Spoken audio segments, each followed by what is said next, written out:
দর্শক আসসালামু আলাইকুম। যে ভিডিওটা বানাইতেছি কষ্টের একটা ভিডিও। আসলে এই পৃথিবীতে কেউ চিরদিন থাকবে না, সবারই একদিন মাটির নিচে যেতে হবে। যখন রবিবার রাত 9টার সময় আমি শুনতে পাচ্ছি যে আমার বড় মামি নাই, এই দুনিয়া থেকে চলে গেছে আল্লাহর ডাকে। বড় আর্তনাদ নিয়ে আমি ছুটে চলে আসি তাকে দেখার জন্য।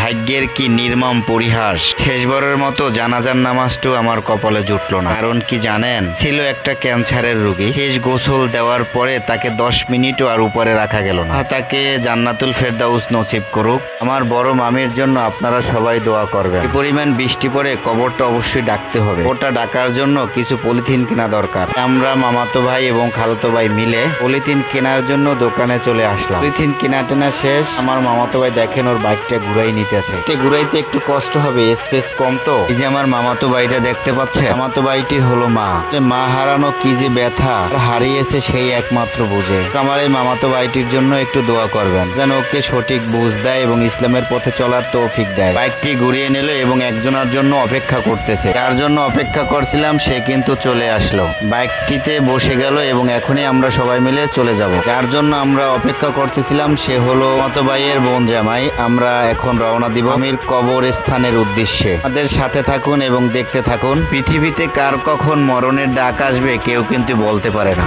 বাজার থেকে অনেক দূরে কবরস্থান, আর শহর কেন্দ্রিক যারা থাকে কিন্তু ম্যাক্সিমাম কবরই সরকারি কবরস্থানগুলোতেই কিন্তু দাফন দিয়ে থাকে। হয়তোবা কেউ জায়গা কিনে কবরস্থানটি বাঁধিয়ে ফেলে। আগে কবরস্থানগুলো বান্ধানের নিয়ম ছিল, কিন্তু এখন কিন্তু তা আর নাই। আমরা প্রায় সেই কবরস্থানের কাছে চলে আসছি, আর 2 মিনিট পরেই আমরা সেই কবরস্থানটির দিকে অগ্রসর হব। সরকারি গণকবরস্থানগুলো যে আমি দেখবো কখনো কল্পনা করি না। যাই হোক, আমরা অবশেষে চলে আসলাম কবরস্থানের কাছে। বাইকটিকে থামিয়ে নিলাম, বাইকটিকে একটি নিরাপদ স্থানে রেখে দিলাম। যাই হোক, বাইক থেকে নেমে পড়লাম। হাতে কিন্তু পলিথিন, এই পলিথিনটাই কিন্তু কবরের উপর ছিয়ে দেবো, কেননা বৃষ্টি পড়তেছে অনেক।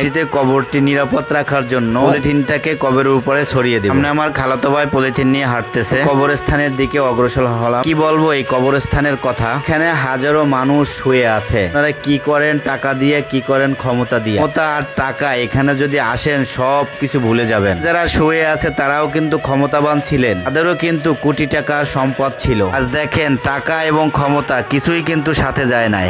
একটু ভাবুন, একটু চিন্তা করুন। এখানে হাজার হাজার কবর আছে। এই যে কবরগুলো দেখতে পাচ্ছেন, এটা হলো গোয়ালখালী গণকবরস্থান। এখানে হাজারো মানুষের লাশ দাফন করা হয়েছে। মানুষের কোনো অস্তিত্ব নাই, আছে শুধু নেম প্লেট। সামনে কিছু ব্যক্তি দেখতে পাচ্ছেন, এদেরও কিন্তু আত্মীয় স্বজন এখানে সমাধি হয়ে আছে। এরা কিন্তু নিকটতম আত্মীয়র কবরটা এক নজর দেখার জন্য এইখানে ছুটে চলে আসছে। যাদের মা নাই, যাদের বাবা নাই, তারা বোঝে মা বাবার কষ্ট। দেখেন আমার মামাতো ভাই, যার মা মারা গেছে কিন্তু তার মার কবরের পাশে দাঁড়িয়ে আছে। কি বলবো, মা হারানো ব্যথা সেই বোঝে একমাত্র। আবারও আপনাদের কাছে জোর রিকোয়েস্ট করি, আমার মামির জন্য সবাই দোয়া করবেন। কবরের পাশে ছেলে নেমে গেছে, তাকে একটু যত্ন করে আপনারা নিজ চোখে দেখুন ভিডিওতে। আর মা বলে কাকে ডাকবে? হারানোর ব্যথা নিয়ে আমার মামাতো ভাইটি তার মায়ের কবরের পাশে বসে এক মুঠো মাটি তার মার কবরের উপরে দিচ্ছে। মার কবরটাকে সুন্দর মতো করে সাজিয়ে গুজিয়ে রাখতেছে। আপনারা বিষয়টা তো ভালো করেই বুঝেছেন, হারানো ব্যথাটা যে কত কষ্টে। হঠাৎ করে এক ভাই চলে আসলো। ভাইটি এখানে রক্ষণাবেক্ষণ করে থাকে। কেউ মারা যায় তাহলে তারা কবর খুঁড়ে থাকে। ভাইটি বলতেছে, ভাই আপনি রেখে যান, আমি সন্ধ্যার পরে এটিকে মতো করে কবরটিকে সাজিয়ে রাখবো।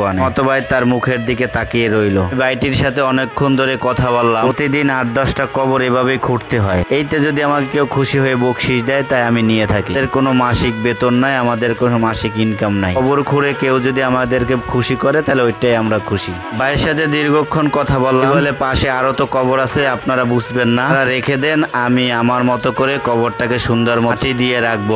ভাইয়ের হাতে পলিথিনটা দিয়ে দিলাম। ভাই সুন্দর মতো করে কবরটাকে পলিথিন দিয়ে সুন্দর মতো ঢাইকে রাখলো। পলিথিনের মাপটাপ দিয়ে সে রাখলো এবং কবরের উপরে বিছিয়ে দিল। কবরটা সুন্দর মতো ঢাইকে দিল। সন্ধ্যার পরে আমি সবকিছু ঠিকঠাক করে রাখবো, আপনারা রেখে দেন। অনেক কবর আছে, ভেঙে যেতে পারে। মামাতো ভাই আর সেই লোকটি তিনটারে সুন্দর মতো করে